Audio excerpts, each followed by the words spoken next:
Agora,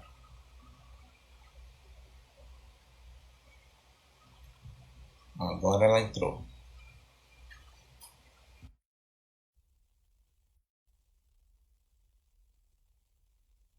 Espera ela aceitar. Ah, foi ao contrário. Só um pouquinho, estou ainda com dificuldades. Agora foi. Agora sim. Oi, Apareceu o meu Luana, curso tudo aqui. bom? Tudo bem, já? Agora a gente está se vendo. Sim, tá ótimo. Conseguimos. Superando os desafios tecnológicos. Deixa eu aumentar o volume aqui. Tá Tá bom meu bom? áudio? Tá bom. Tá tudo funcionando. Maravilha. Tá? Bem, para quem não conhece, deixa eu apresentar aqui a Luana. A Luana é doutora em História, mestre em Patrimônio, mestre também em História e tá fazendo agora, terminou já, ela vai dizer aqui pra gente, pós-doutorado também ligado à temática que a gente vai estar falando hoje, que literalmente tem o tema sobre Alagoas e o comércio interprovincial de escravizados, que foi o tema da pesquisa dela de doutorado. A gente vai percorrer um pouquinho dos temas que a Luana vem tratando ao longo dessa trajetória dela. E queria dizer para vocês também que Luana tem vários dons, né? Ela também escreve livros infantis, né? E aí eu queria que depois ela falasse um pouquinho para a gente estar conhecendo melhor essa outra faceta que não é tão fácil para todo mundo. Tá bom, Luana? Muito obrigado por ter aceitado estar aqui no sábado, feriadão. Se você estiver em Alagoas, sabe que está tudo lotado. Estamos literalmente, ou não sei se felizmente ou infelizmente, mas com a rede hoteleira lotada de hóspedes na cidade. É, mas enfim, vamos começar e a pergunta que já virou clássica desde a primeira live que a gente está fazendo, queria saber da Luana como é que ela escolheu a história, como é que a história entrou na vida dela. Bem, boa noite a todos. Muito obrigada pelo convite, já. É muito bacana estar podendo fazer essa live hoje, nesse feriadão, com tudo lotado. Eu estou em Alagoas, mas na verdade não tenho saído muito de casa, então não vi muito esse movimento hoje, mas eu imagino que deve estar bem tumultuado pela cidade. E, bem, a pergunta sobre, né, sobre como a história entrou na minha vida e particularmente os temas que eu trabalho, que eu venho trabalhando já há bastante tempo. Eu comecei, a primeira graduação que eu fiz foi em História e sempre entrei na História com o interesse de ser professora do ensino básico, né? Foi sempre isso que me impulsionou. Enfim, eu venho de uma família de professores, na verdade, é uma coisa que já vem de algumas gerações. Minha avó já foi professora, enfim, então tem essa tradição familiar professoral. Mas eu optei pela história desde o início, para tentar entender um pouco mais do Brasil. Sempre foi a minha grande interrogação e o que me motivou a pesquisar e a trabalhar com história e buscar fazer esse trâmite entre universidade e ensino básico. No final, até hoje, eu trabalhei muito pouco com ensino básico, muito menos do que eu gostaria. Acabei enveredando muito mais para pesquisa, enfim, por diversas circunstâncias. Mas toda a trajetória de pesquisa que eu venho realizado até aqui, ela é interconectada por duas questões principais, que a primeira é a relação entre Estado e sociedade, né, na construção dessa sociedade brasileira, a partir do ponto de vista dos grupos explorados, dos grupos subalternos, enfim, a terminologia varia bastante, mas isso eu sempre teve em pauta no meu interesse em pesquisar a história, né, buscar outras formas de entendimento para além daquela história tradicional que nunca serviu, né, no meu entendimento, né, nunca me representou essa história tradicional que a gente vinha estudando já desde, né, que a gente vem estudando no nosso ensino, enfim. E a segunda questão que sempre me mobilizou foi entender como nessa sociedade extremamente desigual se reproduziram mecanismos de controle e de exploração com os quais a gente até hoje tem que lidar. Então, esse processo de manutenção da desigualdade e dessa relação entre sociedade e Estado são os dois eixos que organizam um pouco todos os meus interesses de pesquisa.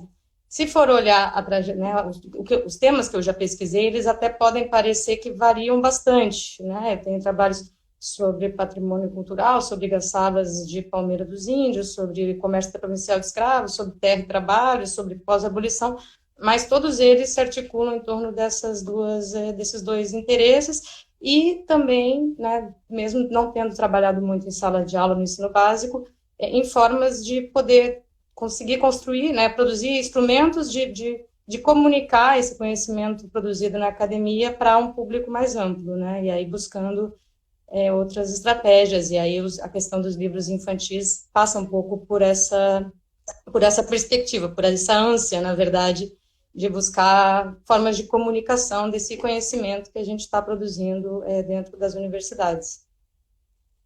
E é interessante que tudo isso entrou toda essa trajetória de pesquisa, enfim, ela começa com um projeto muito bacana que eu realizei logo depois que eu me formei historiadora. Eu fui trabalhar num projeto junto ao NUER, lá na UFSC, de projeto de elaboração de laudo socioantropológico para a titulação de uma comunidade remanescente de Quilombo, que é a de São Roque, que fica bem ao sul do estado de Santa Catarina. E aí foi muito interessante, porque ao trabalhar nesse projeto com uma equipe interdisciplinar, foi uma experiência extremamente importante, porque eu estava recém saindo da faculdade, então foi algo que articulou e que me colocou muitas questões. E essa comunidade, ela é muito interessante, ela é uma comunidade que se organizou no tempo da escravidão, nas últimas décadas da escravidão, como esconderijo de escravos, né, numa área bem extremamente interessante, geograficamente, ali perto dos cânions, né, do Rio Grande do Sul. E então, a narrativa da organização da comunidade remetia às últimas décadas da escravidão e ao sistema escravista das fazendas de gado do Rio Grande do Sul. Só que, ao trabalhar com o laudo socioantropológico, a gente permeava os temas relacionados ao pós-abolição e a todas as dificuldades e a todas as manutenções de restrições que essa população viveu com a abolição, e a todo o processo de exclusão da república que essa população vivencia ao longo do século XX, e também a gente, né, ao longo desse projeto, que depois do laudo socioantropológico gerou um projeto de INRC, de Inventário Nacional de Referências Culturais, vamos trabalhar com a questão dos patrimônios culturais da comunidade, e aquilo que a comunidade significava enquanto seus bens culturais, e aí essa grande diferença, né, entre aquilo que as comunidades entendem como de valor cultural, de valor patrimônio cultural, e aquilo que está dado pelo Estado como de valor patrimonial. Então, toda essa discussão que está no âmbito do patrimônio, de valoração, do que faz sentido, o que não faz, e para quem faz sentido esse patrimônio constituído que a gente tem hoje. Então, esses três temas, lá no primeiro trabalho de pesquisa que eu fiz, eles apareciam, e mais ou menos eu tenho trabalhado com essas questões, assim, de formas pontuais, mas é o que eu venho trabalhando desde então. E ótimo, a gente consegue perceber que vem lá de trás essa influência, digamos assim, e você permeia vários assuntos, mas que estão todos interligados, aí tem uma raiz. Eu gosto dessa pergunta porque a gente tenta entender um pouco da trajetória de todo mundo. E, como você já falou aí, esse estudo patrimonial lhe ajudou bastante, pelo visto. É ele que desperta, ou ele abre caminhos, digamos assim, para suas outras pesquisas. Como é que você vê que essa sua formação também em patrimônio, esse patrimônio pelo IPHAN, como é que isso ajuda você a entender a história? Qual é a instrumentalização que isso lhe dá? Como é que você observa isso? Inicialmente, logo depois, né, dessa pesquisa, eu não trabalhei diretamente com patrimônio, mas na verdade, eu tenho muito carinho, inclusive, pela questão do patrimônio cultural, porque foi ela que me fixou em Alagoas, né? Foi através desse trabalho no IPHAN aqui em Alagoas, em 2009, que eu fiquei aqui, que eu permaneci aqui, estou até hoje.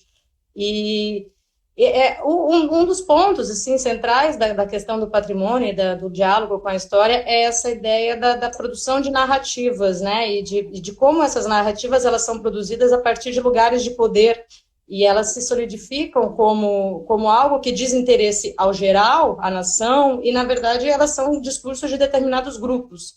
né? Então, elas perpetuam dentro dessa, tanto a ideia do patrimônio cultural quanto das narrativas históricas, elas podem ser instrumentalizadas para perpetuar perspectivas de determinados grupos, no caso do Brasil, uma elite branca, constituída a partir de um passado de exploração escravista, monocultor, grande propriedade, enfim, e eles constroem discursos e narrativas históricas e símbolos de pátria que são seus e tentam, né, como se fossem de toda a nação, né? Então faz parte, né, tanto as narrativas históricas quanto a construção de bens patrimoniais, elas fazem parte desse mesmo campo de disputas de narrativas sobre aquilo que diz respeito à nação, né, e de como os grupos, determinados grupos, tentam cooptar esses valores, essas significações que são fundamentais na vida de toda, né, do indivíduo, dos grupos, do coletivo, como eles tentam cooptar isso, os seus próprios valores,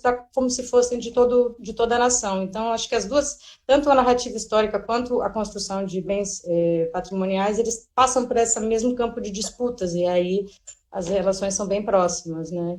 Então, e é muito interessante. E quando a oportunidade de trabalhar no IFAM, né, como dentro do mestrado profissionalizante, também foi muito interessante porque você está trabalhando com o tema a partir de uma instituição estatal que gere, né, essas próprias questões, e ela tem os seus próprios conflitos, né? O Estado não é uma coisa monolítica, né? O Estado tem dentro dos agentes do Estado, os conflitos também estão dados e eles perfazem o cotidiano da gestão. Então, é muito interessante quando você pode, né, trabalhar por dentro da estrutura, porque você também compreende um pouco como são construídas essas ideias gerais, né, do patrimônio.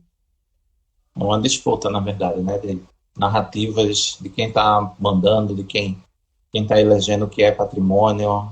Você está no campo das disputas e dos discursos. Ô, Luana, entrando na tua tese, que você defendeu em 2016, a gente vê que nela tem uma pesquisa muito densa com relação aqui a Alagoas, e você trata, como é o título da nossa fala de hoje, Alagoas e o comércio interprovincial. Só que para chegar no comércio interprovincial a gente tem alguns antecedentes. Eu queria que tu falasse um pouquinho desses antecedentes, para até chegar lá no comércio interprovincial, porque, por exemplo, tem muita gente que acredita que o comércio interprovincial só existe a partir de tal data, como se ele não tivesse existido antes, como é que é essa relação, o que é que leva à existência desse comércio, e principalmente o período que você aborda, que é uma intensificação do comércio interprovincial, que a gente vai ter leis que vão estar ajudando, mas eu queria que você falasse sobre isso. Ok. Bem, o tema do comércio interprovincial, como ele é mais costumeiramente acionado na historiografia, ele vai dizer respeito a um período, né, que sucede o do tráfico atlântico. Mas, como você mesmo falou, né, desde que começou o tráfico atlântico de escravizados para o Brasil, o comércio interno também se organizou, né? Afinal de contas, essa população escravizada que chegava, né, através do oceano, depois de ser desembarcada, ela era transportada para todas as partes do Brasil, né, de forma que a gente tem essa grande, né, no início do século XIX, esse grande país escravista, né, onde em cada rincão desse país onde havia chegado a ocupação europeia, a ocupação colonial, a escravidão vinha junto, né? A ocupação colonial está colada e entre o século XIX, com uma população escrava tão significativa e um nível de espraiamento da propriedade escrava tão grande, que a gente costuma falar, e é uma frase de impacto, mas ela é totalmente verossimilhante, que né, no início do século XIX, quem podia adquirir um escravo, o adquiria, né? Era um tipo de propriedade que aqueles que tinham condição de tê-la, eles tinham, não existia uma oposição a ter um escravo. E para que isso acontecesse, né, várias redes comerciais foram estabelecidas dentro do território nacional. Então, o comércio interno, né, ele se organiza já junto com a própria escravidão no Brasil. Mas, a partir, né, das primeiras medidas contra o tráfico atlântico, né, e a partir de 1831, com a proibição efetiva, o que vai acontecer? Vai ter um aumento da intensidade dessas transações internas, né, do comércio de pessoas dentro do país, né? Só que, claro, como no momento, né, em 31, enfim, ninguém sabia em 31 se a lei ia funcionar ou não, e aí tem uma organização mais intensa do comércio interprovincial, mas depois, né, né, a lei não vai efetivamente coibir a chegada de escravizados, inclusive vai aumentar muito, né, esses dois, década de 30, década de 40, são momentos que entram muitos escravos ainda por via atlântica, mas o comércio interno ele começa a se organizar. A gente tem, inclusive, um dos grandes fluxos de comércio interprovincial antes de 50, é um fluxo que ligava a Bahia ao Rio Grande do Sul, e do qual Alagoas participa também, né, as primeiras organizações, os primeiros movimentos mais intensos do comércio interprovincial desde Alagoas estão ligados a esse comércio da Bahia que chegava até o Rio Grande do Sul e que funcionou na década de 40 muito para legitimar a propriedade de africanos ilegalmente escravizados, né? Existe, ao você inserir um escravo dentro do comércio interprovincial, você acabava produzindo documentação que legitimava a propriedade escrava. Então, o comércio interno, na década de 40, especialmente, ele vai ter muito esse viés, tanto que tem o episódio de uma embarcação de cabotagem, né, que é aprisionada pelos ingleses justamente com a alegação de que, né, ela era de cabotagem, né, ia da Bahia para o Rio de Janeiro, se não me engano, mas, na verdade, o que ela estava fazendo era só transacionando africanos recém-chegados, enfim, participando das redes do tráfico atlântico. Quando, né, na década de 50, o tráfico atlântico vai efetivamente ser coibido e vai cessando ali até 1855, ainda tem alguns desembarques, mas ele vai realmente diminuindo a partir dos anos 50, o que vai acontecer é um aumento exponencial dessas transações internas de escravos, tendo em vista principalmente o momento de grande desenvolvimento da economia cafeicultora no Sudeste, né? Existe quando acaba o comércio, quando o tráfico atlântico é efetivamente parado, né, o momento econômico é de expansão das fazendas cafeicultoras para o interior da região de São Paulo, principalmente. O Vale do Paraíba já estava constituído como uma grande área cafeicultora, mas o café vai se expandir para o interior de São Paulo, interior de Minas, e isso demanda, né, a ampliação, a instalação de novas fazendas vai demandar uma quantidade muito grande de mão de obra. Praticamente o debate sobre as possibilidades de transformação nas relações de trabalho a partir do fim do tráfico atlântico, ele é ignorado, né? A perspectiva de você pensar em transformar o Brasil, transformar as relações de trabalho no Brasil, implementando trabalho livre, é algo que não é uma pauta entre a elite, né, proprietária naquele momento, embora você tenha desde a independência, né, José Bonifácio já tinha aventado ideias de transformar de propriedades para os libertos, de fazer outras relações de trabalho no Brasil, mas simplesmente esse projeto ele é solapado e, né, se encontra como grande solução para esse impasse dos proprietários a aquisição de escravos dentro dos outros setores econômicos, né, de todo o país, porque a propriedade escrava estava disseminada por toda parte, e milhares e milhares de pequenos proprietários, né, tinham um outro escravo que puderam ser, aos poucos, transferidos para os grandes proprietários. Então, você vai ter, em nível regional, uma transferência da propriedade escrava desses pequenos proprietários para os grandes proprietários. Isso acontece dentro das cidades, dentro dos municípios, dentro das províncias e também entre as províncias do Império, né, o que é facilitado e muito pelos grandes desenvolvimentos tecnológicos, né, que o Brasil vai estar vivendo nos anos 50 e, né, o principal símbolo desse desenvolvimento são os barcos a vapor. Né, os barcos a vapor, eles são implementados, a navegação a vapor é uma tecnologia que ela começa a ser implementada no final da década de 30, mas em 50 é que ela ganha fôlego, e é aí que você começa a ter viagens regulares da Companhia Brasileira, que vai ligar, de fato, de uma forma rápida e eficiente, todos os portos brasileiros, E, claro, e também tem as ligações terrestres, interior, enfim, mas né, no trabalho de Alagoas, o comércio desde Alagoas ele funciona muito mais por via marítima e marítimo-fluvial, no caso de Penedo, mas, e essa ligação, e isso não é só o comércio de escravos que se dinamiza, né? Toda uma economia, todo o mercado interno se dinamiza muito nesse momento com né, com essas inovações tecnológicas. E aí a grande característica, assim, a grande diferencial, na verdade, que a gente vai ter desse comércio interprovincial do tráfico atlântico é justamente essa não especialização, né, dos comerciantes, né?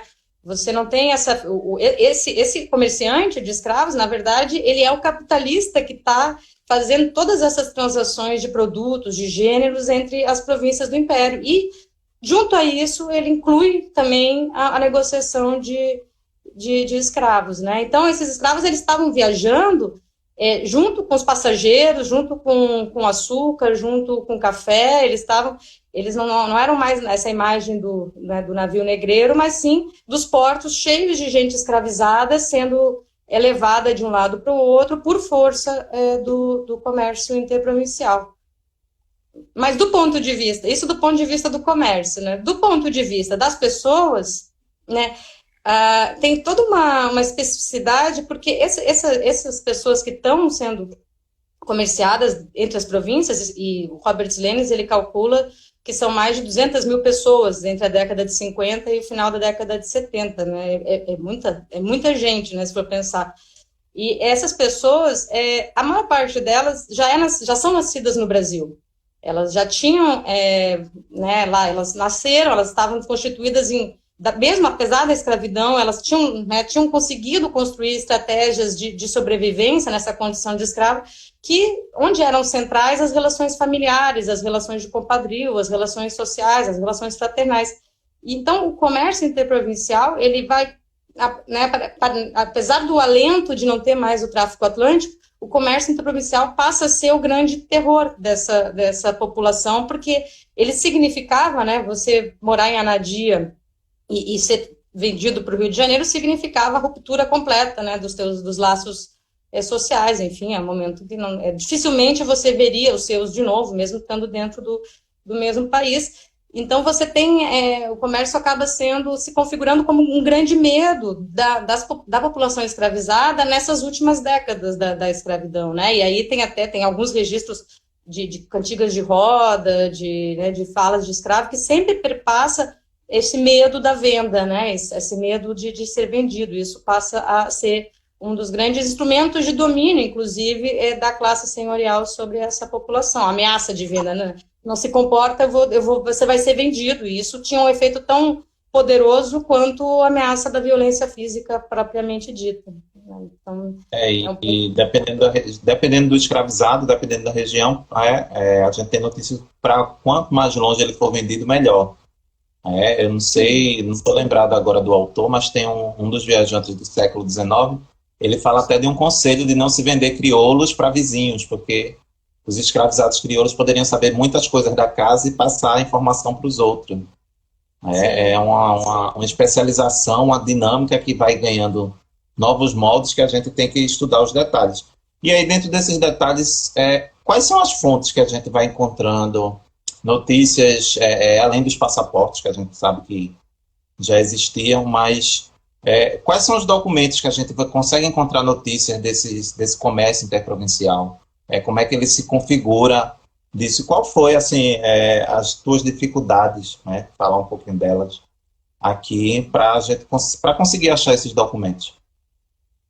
É interessante porque, na verdade, eu tive, claro, dificuldades a gente tem muitas, mas abordar o comércio interprovincial, na verdade, ele foi decorrência da dificuldade que eu tinha com fontes de um outro projeto, porque quando eu entrei no doutorado, o meu projeto, ele não era sobre comércio interprovincial, ele era sobre relações de terra e trabalho no Baixo São Francisco, na década de 50, enfim, analisando justamente esses efeitos da lei de terras e do fim do tráfico atlântico para as relações de terra e trabalho.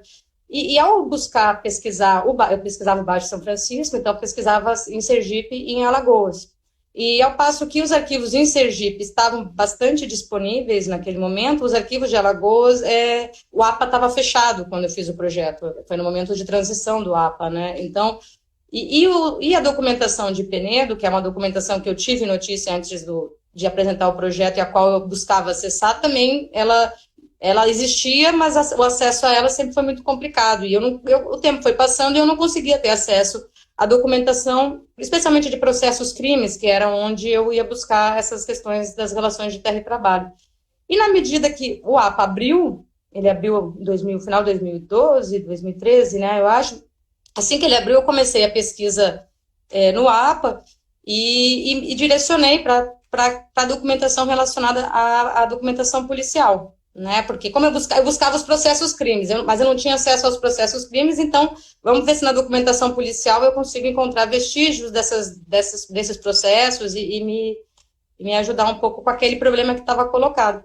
Só que aí eu fui para a documentação policial, e a documentação policial, ela abundava de referências ao comércio de escravos, né? Porque como o registro dos passaportes, passava pelo chefe de polícia, isso aparecia muito nessa documentação, e não só isso, porque o comércio interprovincial, essa possibilidade de lucro muito fácil, é interessante a gente pensar que naquele momento o escravo era uma das poucas propriedades rapidamente monetizáveis, né? Era uma das poucas propriedades que você vendia e recebia em moeda, porque a sociedade ainda não estava muito monetizada. Então, era uma das poucas possibilidades que você tinha de conseguir monetizar-se rapidamente e tal. E isso, obviamente, gerou muito interesse e muita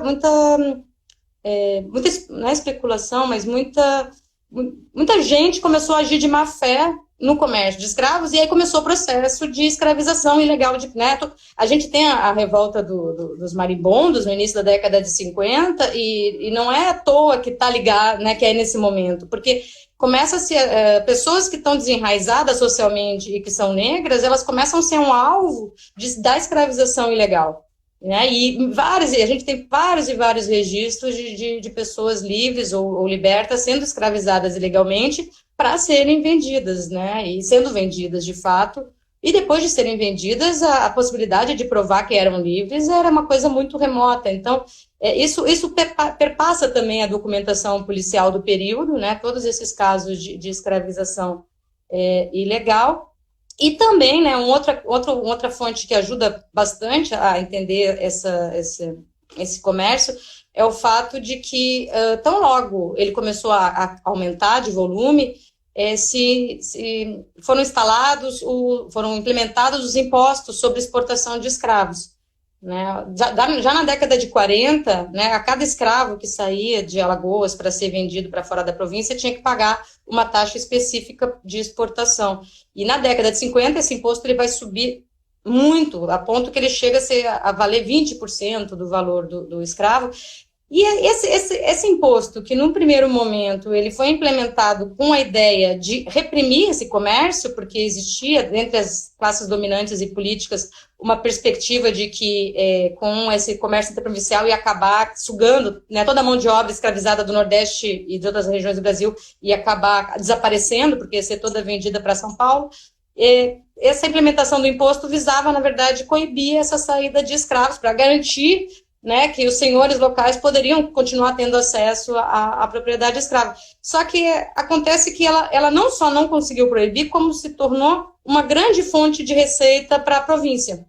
Né? A gente tem momentos aqui em Alagoas que a renda de imposto de exportação de escravos, ela se iguala à renda da exportação de algodão e da exportação de açúcar. Né? Ela entra num patamar tão alto que ela se torna a terceira renda provincial ali juntinho com a do açúcar e do algodão.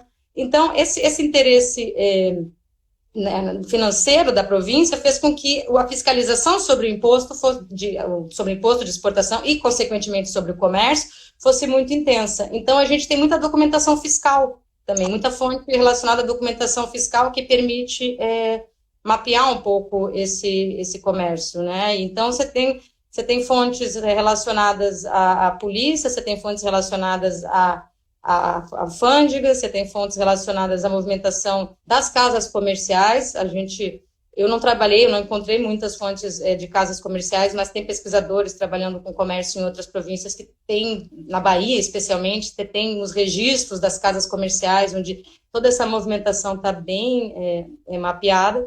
E você tem, claro, toda a documentação relacionada aos conflitos cotidianos que esse comércio causava. Porque, né, como ele se tornou a grande ameaça, uma das grandes ameaças à população escrava, evidentemente ele gerou muita reação e muitas formas e muitas estratégias de evitar essa exportação ilegal. Então, você tem toda uma mobilização das comunidades escravas lutando contra ser exportado, né, para fora da província. E aí tem gente, né, já é década de 50, enfim, quando você vai para a década de 70, depois da lei do ventre livre, você tem, inclusive, respaldo legal para algumas manifestações escravas, então você começa a ter toda uma disputa em torno do direito, né, sobre a propriedade escrava em relação à exportação. Por exemplo, em 1869, um pouquinho antes da lei do ventre livre, tem uma lei que ela é dirigida especificamente para o comércio interprovincial, porque ela só tem 2 artigos. O primeiro é proibir os leilões de escravos, que ainda aconteciam até 1869, o espetáculo horrendo de leilões de escravos, ele ainda era uma realidade nas grandes cidades brasileiras até 1869, e a lei proíbe os leilões públicos de escravo, e também a lei vai proibir a separação das famílias escravas, né? Ela vai proibir a separação de esposo e esposa, e de pais e mães de seus filhos até os 15 anos, né? Então você tem, só que evidentemente, né, essas leis eram sistematicamente burladas, né? A de leilão nem tanto, mas a de separação ela é sistematicamente burlada, mas tu vai ter, né, aparece na documentação vários escravizados lutando, né, contra a separação de suas famílias com um respaldo legal, apesar que os estratagemas dos escravistas, junto com os comerciantes, eram sempre muito, muito sutis e muito refinados ao mesmo tempo, e impressionante como eles conseguiam fazer com que seus interesses predominassem por cima de tudo. Porque, por exemplo, a lei proibia a separação de famílias escravas. E aí, o que os comerciantes começaram a argumentar? Começaram a argumentar que a lei dizia respeito a famílias escravas. Se a mãe fosse liberta, a lei não se aplicava. E aí a gente vai ter coisas horrendas, assim, de mães serem libertadas e 10 dias depois, seus 4, 5 filhos estarem sendo vendidos para o comércio interprovincial, né, alegando que não tinha nenhum impedimento nesse trâmite. Então, você tem, mas essas coisas, todas essas reivindicações, elas aparecem um pouco na documentação, aqui e ali, e a gente tem, claro, a documentação de jornais, né, porque isso tudo era anunciado em jornais, né, a gente tem a presença desses escravos nos navios, quando chegavam e saíam dos portos, nos manifestos, elas eram divulgadas em jornais, especialmente as chegadas, né, e quanto também os anúncios dos comerciantes de escravos para comprar escravos, né? A gente tem nesse momento, não é só o anúncio de venda do escravo que aparece nos jornais, a gente tem o anúncio de compra do escravo, né? Então, você tem lá o Joaquim da Cunha Meireles, que foi um dos grandes comerciantes de escravos aqui de Maceió.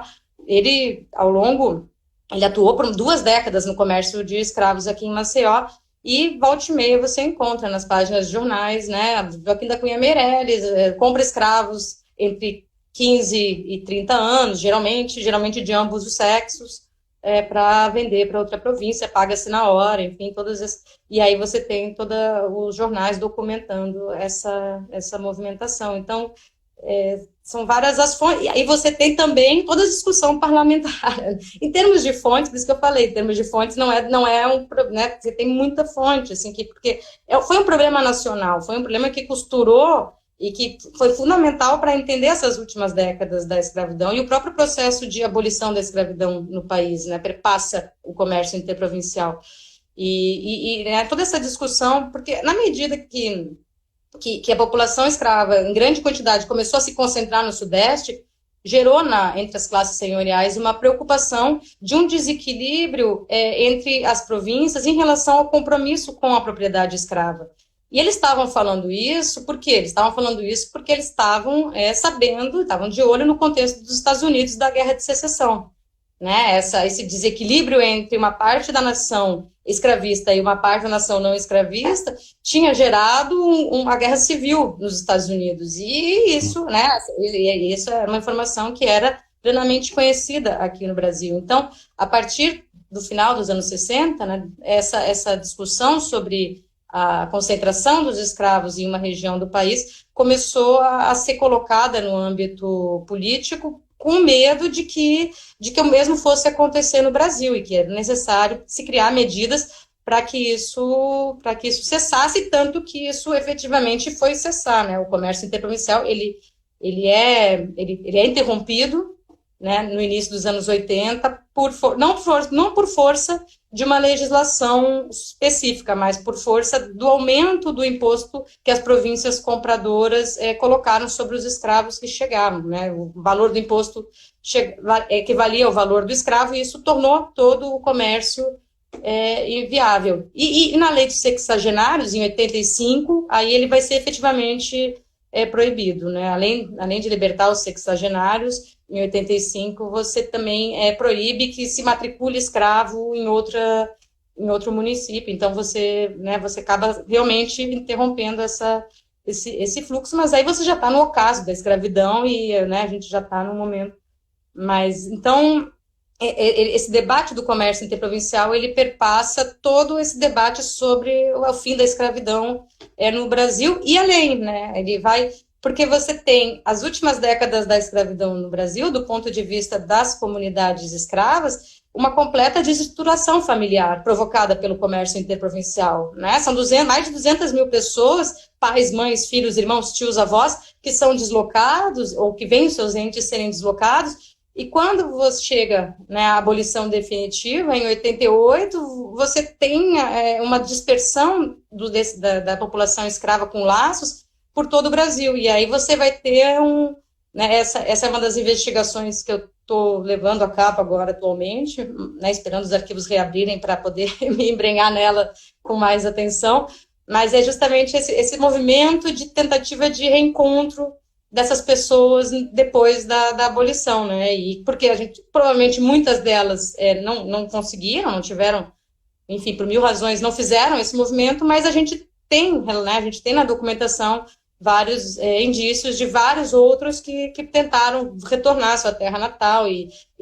né, buscar as pessoas que tinham mães atrás de filhas, né, especialmente, mas também pessoas buscando rearticular essas relações que foram rompidas por conta do comércio. Então, é uma questão, o comércio interprovincial de escravos é uma questão que pega as últimas décadas da escravidão do Brasil e ajuda a gente a compreender também as primeiras décadas, né, da pós-abolição.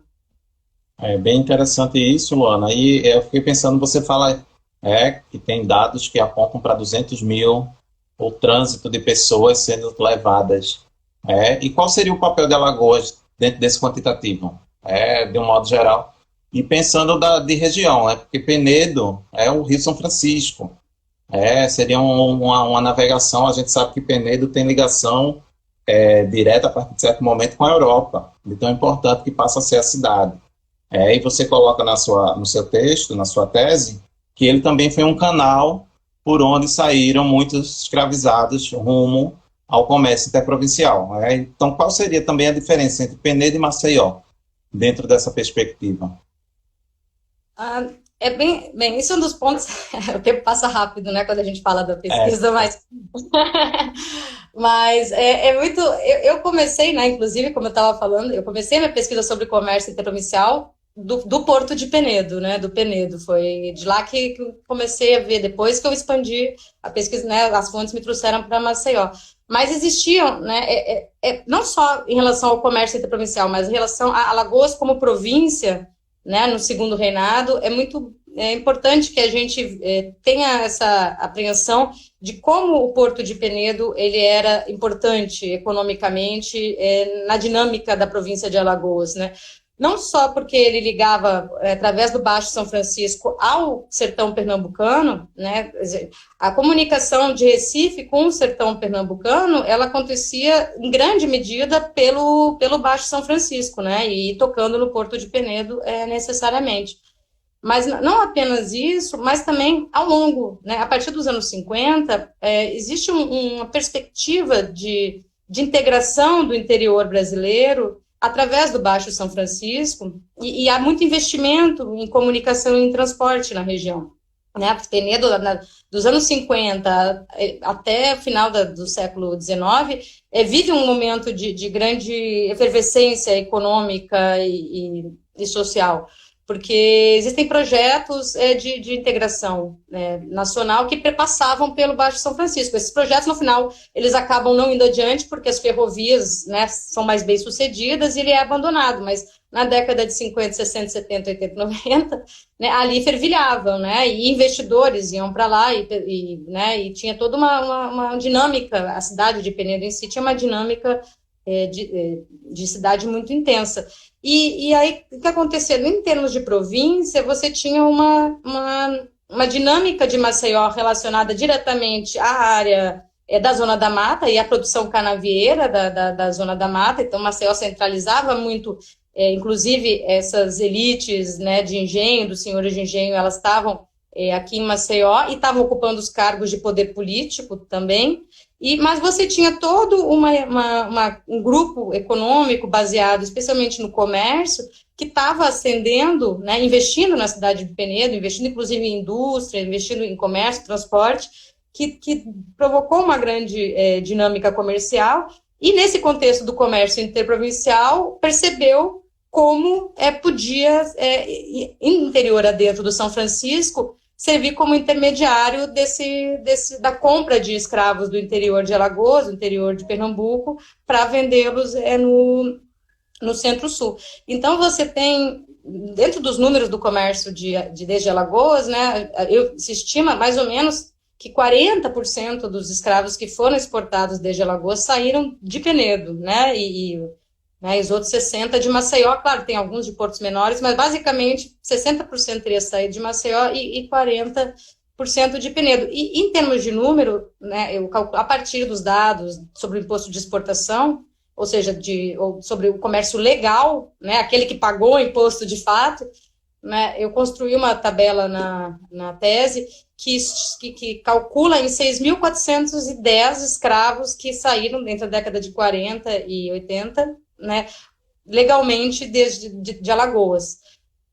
É claro que, combinando, analisando junto com a pesquisa do Robert Slenes e as estimativas que ele faz a partir da comparação de matrículas, dá para pensar que mais de 10 mil escravos saíram de Alagoas por força do comércio interprovincial, mais ou menos, né? Então, isso, dentro do contexto geral do Brasil, não é tanta coisa, né? Você tem mais de 200 mil no Brasil, mas Alagoas era uma província pequena e, embora tivesse uma população escrava muito significativa, em 49 são 40 mil escravos, mais ou menos, que a província possuía, né? Então, você tem, ao longo de 30, 40 anos, 10 mil pessoas escravizadas saindo, ou seja, não esvaziou a província de trabalhadores escravizados, como a elite vinha propagando, mas certamente impactou o número geral da população escrava.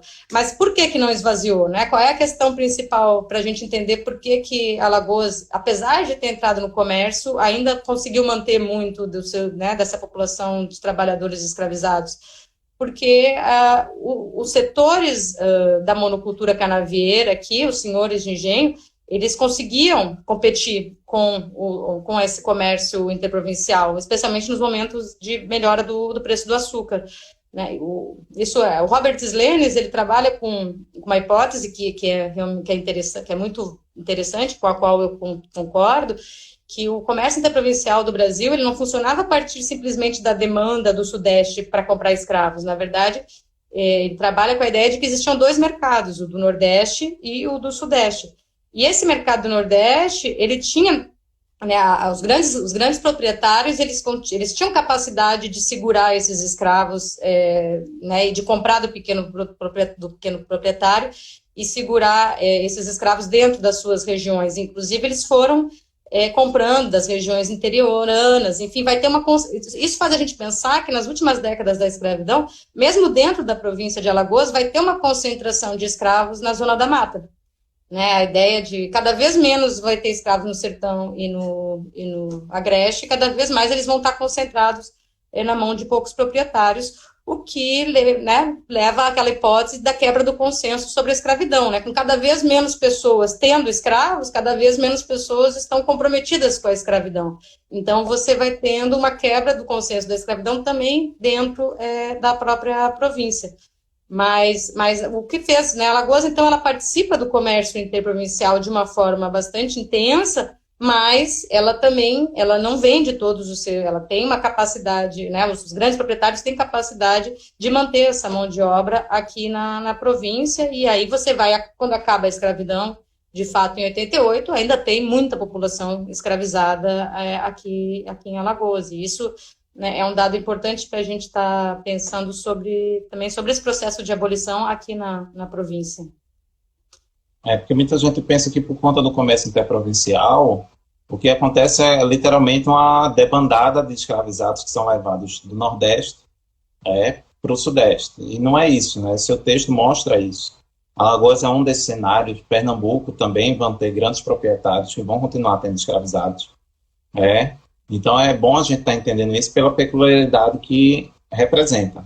E falando em algo peculiar, tem uma coisa que dentro do seu texto, o tempo todo e na sua fala, e literalmente eu aprendi com você, está chamando sempre de comércio. E aí eu queria que tu falasse um pouquinho disso. Por que falar comércio e não tráfico? Porque é uma mudança aí. Sim, não, é isso. Eu até escrevi em um congresso, eu cheguei a escrever sobre isso, né, é o preciosismo do termo, né, e do historiador em relação ao termo. Mas por que isso? Porque quando primeiro, para caracterizar aquilo que a gente está falando, né?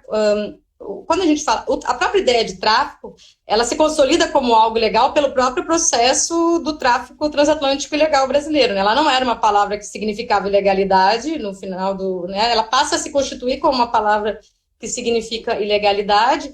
E aí, quando vai acontecer o comércio, né? Quando o comércio vai aumentar muito a partir da década de 50, ele só é tratado como comércio. Ninguém que fazia comércio de escravos falava outra coisa que não fosse comércio, né? Porque tráfico era aquilo que se fazia ilegalmente naquele momento. Apenas aqueles que combatiam o comércio interprovincial de escravos é que usavam a palavra tráfico para falar de tráfico interprovincial, né? Denunciando, né? Você tem no início da década de 50 o Filantropo, que é um jornal importante com ideias abolicionistas no Rio de Janeiro, que vai estar denunciando o comércio, o tráfico atlântico acabou, mas a gente tem um tráfico análogo vindo dentro aqui do próprio Brasil. Todo dia no porto do Rio de Janeiro estão chegando 200, 300 pessoas escravizadas, enfim. E aí vai chamar de tráfico, mas essa palavra tráfico para configurar o comércio interprovincial, ela só é usada na época por aqueles que querem igualar e acusar né, e igualar ao tráfico atlântico e a sua ilegalidade. Mas no contexto de como ela operou dentro do Império Brasileiro, ela operava como um comércio, né, tanto era um comércio que era operado pelos mesmos agentes que comerciavam os outros produtos, né? O Joaquim da Cunha Meireles, ele nunca passaria pela cabeça dele ser chamado de traficante, né? Ele era um comerciante que mandava açúcar, couro, algodão e também mandava alguns escravos para o Rio de Janeiro para comerciar. E ele está inserido num contexto de estabelecimento de redes comerciais e de um capitalismo brasileiro que é plenamente legal, né? Você não tem o comércio interprovincial, ele não opera na ilegalidade em nenhum momento, ele opera na ilegalidade fiscal, né? Quando eles não pagavam os impostos, aí você tinha a ilegalidade fiscal associada.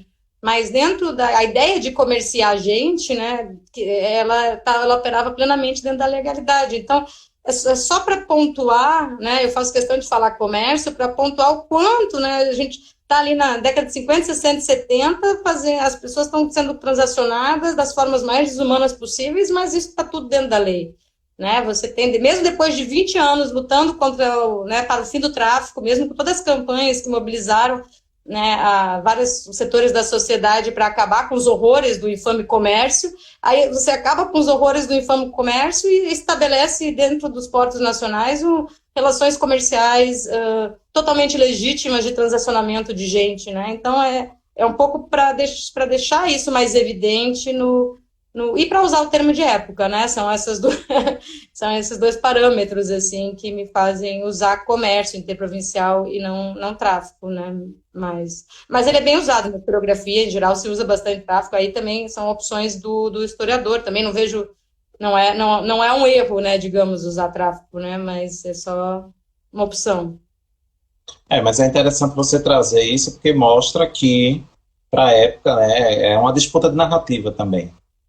Quem Sim. queria tratar de forma pejorativa chamava de tráfico, por conta do termo estar associado a algo negativo, mas eles que faziam, né, os que faziam esse comércio eram comerciantes. E aí eu fiquei numa curiosidade para saber se tu conseguiu, além do Joaquim, se tu conseguiu achar algum outro comerciante aqui, além dele. Ou aqui em Alagoas? Sim, em Alagoas como um todo, né? Tem um outro comerciante, eu consigo mapear alguns, assim, alguns nomes aparecem na tese. O Joaquim da Cunha Meireles, ele parece ter sido o mais ilustre comerciante de escravos de Maceió. Inclusive, tem alguns documentos que mostram assim, que as pessoas vão a Maceió vender seus escravos para o Joaquim da Cunha Meireles. Mas existiam alguns outros, inclusive... tem um dos comerciantes, porque o Joaquim da Cunha Meireles, ele já é uma geração pós-tráfico. Aparentemente, ele não operou no tráfico transatlântico, né? Mas existe o Leão, né, que foi um agente do comércio, do tráfico ilegal transatlântico, esqueci o nome completo dele, mas é um dos Leão. Ele vai aparecer operando também, né, no comércio interprovincial. Inclusive, é o único agente relacionado às elites açucareiras que eu encontro operando no comércio interprovincial de escravos. Mas a maior parte dos outros comerciantes, eles eram todos de uma classe social que não tinha relações diretas com com a elite açucareira.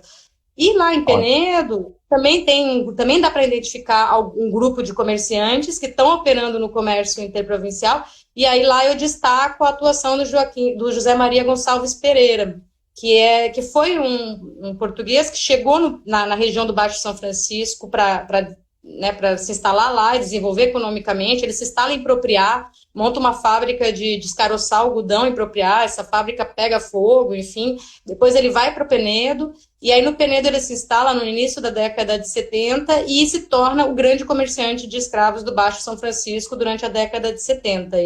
Ele era extremamente conhecido na região, a ponto assim, de você encontrar em documentação de Tacaratu, né, no sertão pernambucano, referência ao comerciante de Penedo que fazia negócio de escravos e tal e tal. Então, você tem esses são os dois principais que eu consegui localizar. Ô, Luana, o tempo está passando, a gente, antes de ser vencido por ele, temos 2 minutos e meio praticamente. Tem uma pergunta que seria a minha pergunta final, que também acabou coincidindo com a pesquisa da professora Beatriz, né? Você está pesquisando pós-abolição, você pesquisou agora no pós-doutorado. O que é que você poderia dizer que está trazendo de diferente? E aproveitando a pergunta dela que juntou aí, você vai também pesquisar pós-abolição aqui em Alagoas? 2 minutos? 2 minutos. Gente do céu. A pesquisa agora esses últimos 3 anos, né, nesses últimos 3 anos eu passei pesquisando pós-abolição no sul do Brasil, principalmente as associações negras que se constituíram nas primeiras décadas, durante a Primeira República, de uma forma geral. E especialmente uma associação de Florianópolis, de 1920, que era uma associação de homens de cor, como eles se definiam em estatuto, e que juntava toda uma população negra que vivia no centro de Florianópolis, em um momento em que, né, as reformas modernizadoras estavam mandando embora a população pobre e afrodescendente da região central, e essa população negra estava se organizando em uma associação para se constituir o seu papel e o seu lugar dentro, não só do centro de Florianópolis, mas dentro das narrativas da história do Brasil e do seu papel, né, reforçando o papel da população negra na construção do Brasil e da formação do Brasil. Então, tem toda uma disputa de discursos que pode ser analisada e que eu busco analisar ao longo dessa pesquisa.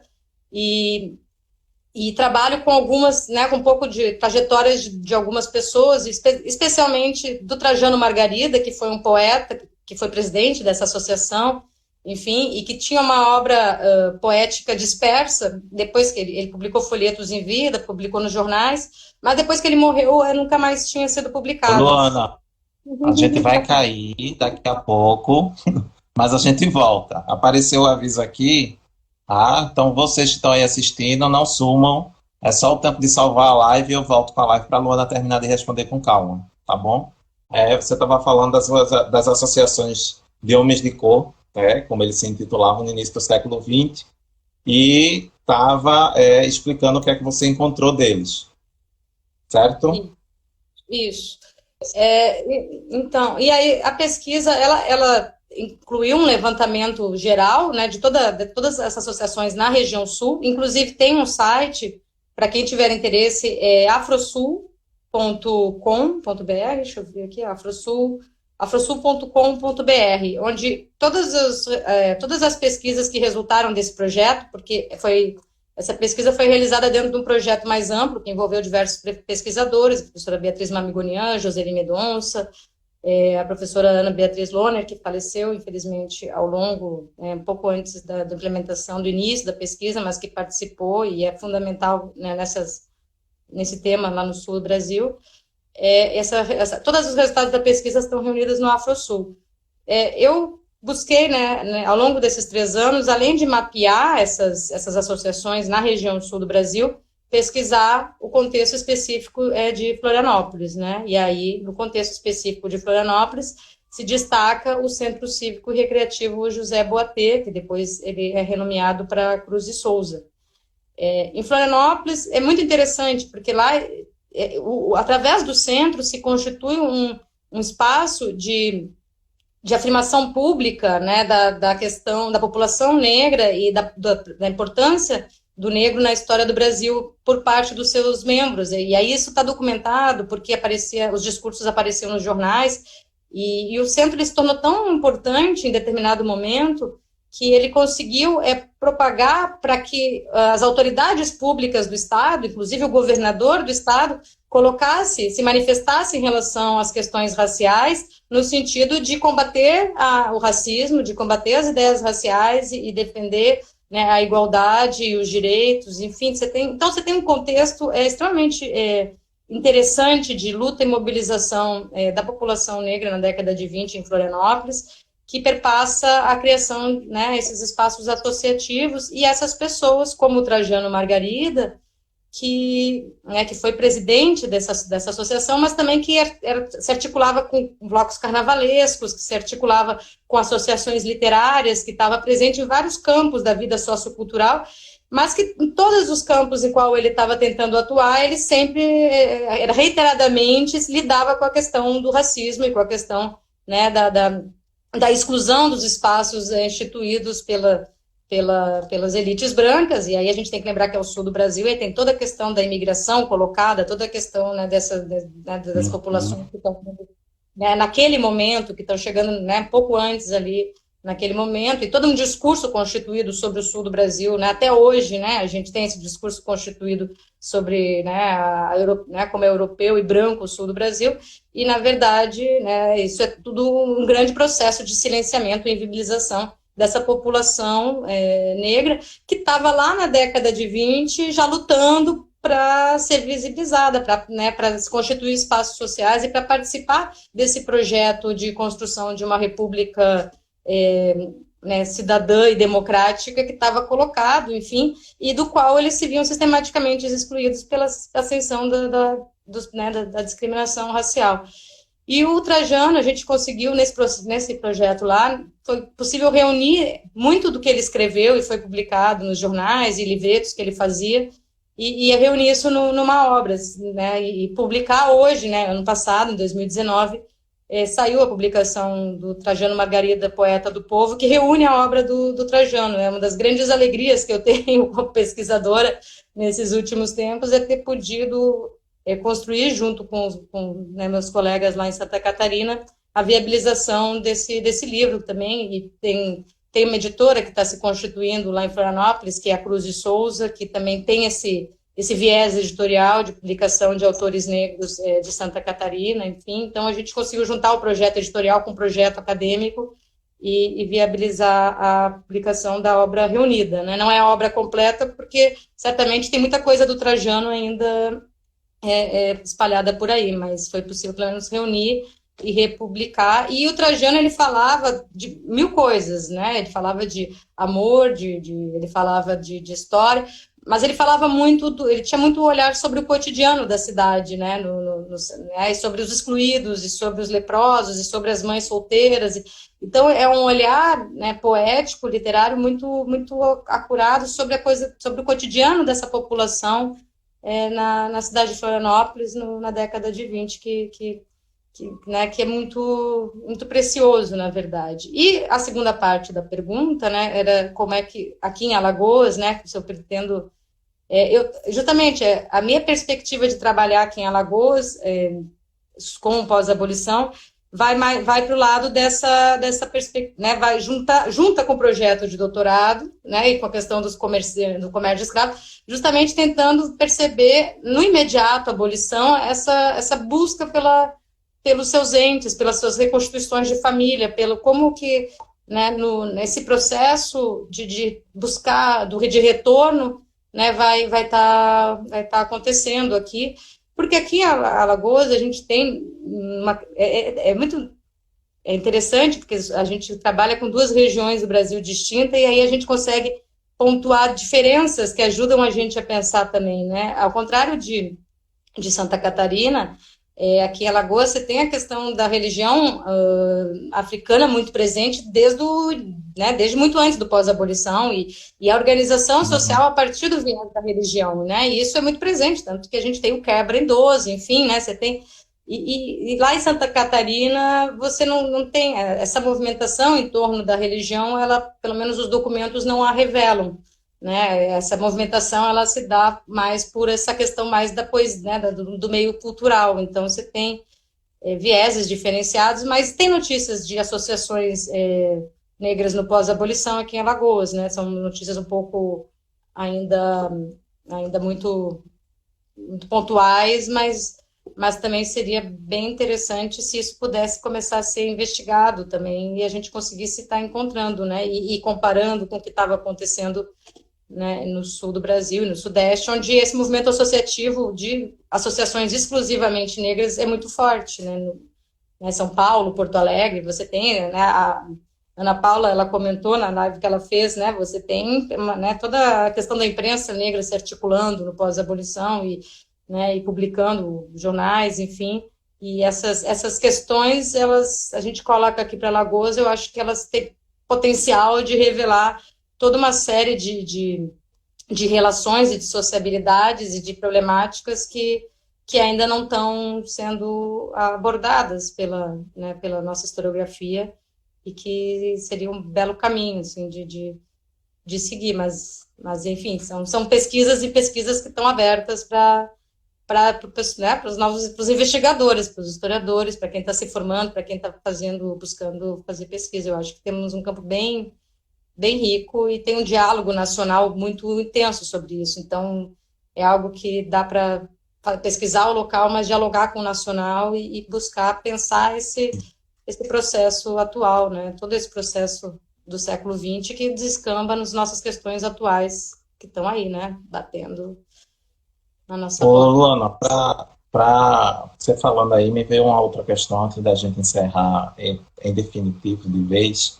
Eu queria saber se tu conseguiu achar, e acho que casa um pouco com a pergunta que teve na outra live da Fabiane, informações dessas pessoas que viviam na liberdade, para além de quem era escravizado. Óbvio que não era seu foco, mas se tu tem informação de quem vivia, como é que se vivia essa liberdade aqui em Alagoas, Penedo, Maceió, se tu tem alguma informação sobre isso. Sim, as fontes, elas revelam. Eu tô pensando assim, porque viver em liberdade em si já é uma questão, né? O que é viver em liberdade no contexto do Brasil do 19, Da né? escravidão. Da escravidão, enfim, mas sim, isso dentro de todas as questões que eu acho que os novos trabalhos têm trazido para pensar Alagoas, eu acho que uma das principais é justamente a gente perceber, né, que não, né, a cidade alagoana não era uma monocultura canavieira simplesmente, né? Existiam vários outros espaços e vários outros grupos sociais além do senhor da Casa Grande e do escravo de senzala, né? Então você tem um intermédio, né, a maior parte da população, na verdade, vivendo em situações que eram muito transitórias e muito fugidias, né, e que as fronteiras entre escravidão e liberdade também eram muito sutis, porque podiam ser livres, mas podiam, né, podiam ser casados com escravos, enfim, ter filhos, ter tios, ter avós, e trabalhavam junto com pessoas livres e pessoas escravizadas. Então todas essas relações, esses lugares sociais são muito fluidos, mas sim, existe muita coisa sobre a população livre. A gente nem sempre, quando a gente trabalha com a população livre, a gente consegue identificar exatamente as origens dela, né? É um problema das fontes em geral, ao passo que o escravo ele é sempre muito marcado racialmente, né? E a questão da cor é colocada quando o escravo e cor são duas informações que são muito coladas na documentação, porque fazia parte daquilo que caracterizava aquele sujeito social, a sua condição de escravo e a sua cor, né? Então a documentação transparece isso. Quando se trata de população livre, essa informação ela se descola um pouco e se dilui. Né? E isso acontece não só com a população afrodescendente, né, mas também com a população indígena. Né? A gente tem, fica entre Joões e Marias que aparecem na documentação, a gente não tem tantas certezas sobre exatamente quais são as origens e quais são os grupos que aquelas pessoas elas estão frequentando. Então, algumas questões ficam mais difíceis de serem penetradas em relação a identidades, a sociabilizações a partir de critérios de ancestralidade, de origem, de cor. Então, é um trabalho mais árduo e que requer outro tipo de pergunta e de abordagem, muitas vezes.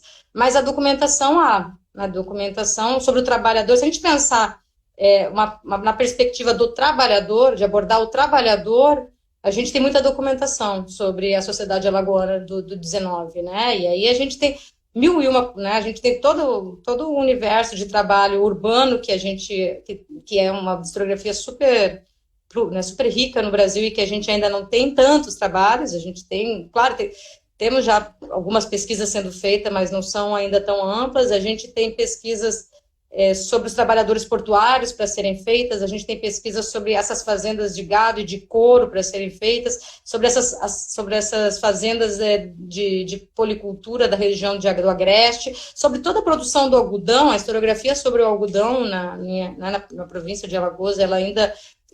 A gente plantava muito algodão, e como é quem é que trabalhava nessas fazendas de algodão? Como é que se organizava o trabalho? Ele certamente tinha trabalho escravo, mas provavelmente não só o trabalho escravo é que era organizada essa produção. Então a gente tem uma imensidão de questionamentos para serem feitos e há bastante fontes para serem trabalhadas. A questão é só, às vezes é preciso adaptar um pouco as indagações àquilo que as fontes podem te informar, né? E aí a gente tem que fazer alguns ajustes metodológicos para chegar àquelas respostas. Mas fontes há, com certeza.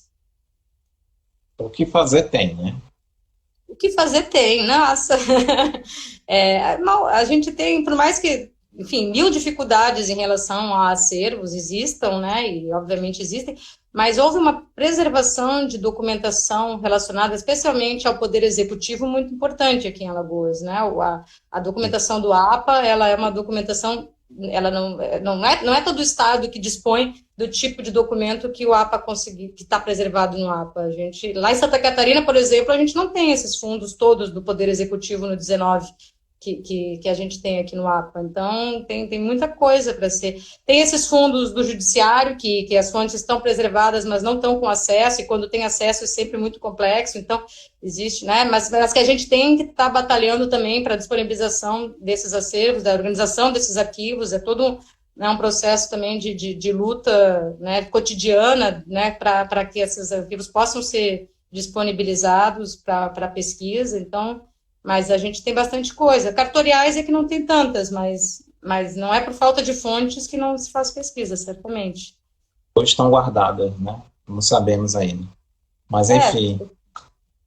Isso acontece toda parte, mas eu acho que na medida que a gente vai ampliando a produção de conhecimento sobre a história de Alagoas, vai se pressionando também as instituições e as pessoas, né, os que têm poder sobre essa documentação, para também dar encaminhamento correto a essa documentação. Então, acho que é um engajamento que a gente tem que também estar trabalhando paralelamente à pesquisa propriamente dita, né?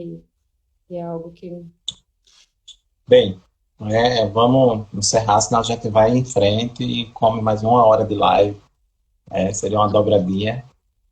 Eu queria agradecer mais uma vez a Luana, dizer para quem está assistindo que esse mês serão lives temáticas muito relacionadas a Alagoas, né? A primeira foi hoje com a Luana. Vocês viram que não está relacionado só com Alagoas, né? O comércio interprovincial. A partir de Alagoas, ele se correlaciona com várias facetas dentro do Brasil, e até com os Estados Unidos, por conta do que estava acontecendo lá e a notícia que estava se espalhando aqui pelo Brasil, que a Luana bem lembrou. E esse mês, a gente aqui em Alagoas está comemorando os 203 anos de emancipação política. Em 1817, Alagoas se emancipou, foi emancipada de Pernambuco, e virou uma capitania para depois virar província. Então, a gente está com esse mês, e na próxima live a gente vai ter, acho que ele está aí, o professor Cícero Pérez, que é um economista, não é um historiador, mas que tem uma grande contribuição para a gente entender um pouco mais dessa Alagoas que a gente tem hoje aqui. Luana, mais uma vez, muito obrigado. Fique aí feliz, sabendo que a gente está feliz aqui do lado de cá, porque deu tudo certo, a gente conseguiu conversar. Muito agradecido por você ter topado continuar falando na segunda live. E para você ver que 10 perguntas, às vezes, a gente vai embora e se esquece do tempo, né? Estamos sendo vencidos por esse tempo. A gente ainda não tem. Se fosse uma live de música, talvez a gente tivesse continuidade, como tem a Tereza Cristina. Mas, enfim, a gente precisa interromper e voltar. Queria lhe agradecer mais uma vez e dizer que pode contar com a gente. O NECEN está sempre aberto para você. E são muito preciosas as informações que você tem. O livro da Luana é esse aqui. Eu acho que ela caiu. O livro da Luana é esse aqui, Negócios da Escravidão em Alagoas. Para quem quiser adquirir, é só procurar aí na internet que vocês conseguem achar. Infelizmente a Luana caiu, gente. Mas vou encerrar por aqui. Muito obrigado pela audiência e até breve. Que a 15 dias a gente tem um novo encontro com a live do Cícero Péricles. E quem se interessou mais pelo assunto e quiser compartilhar com a gente, ler com a gente, próximo sábado tem uma reunião de grupo, vocês podem entrar em contato pelo direct, que a gente passa maiores informações. Tchau, tchau.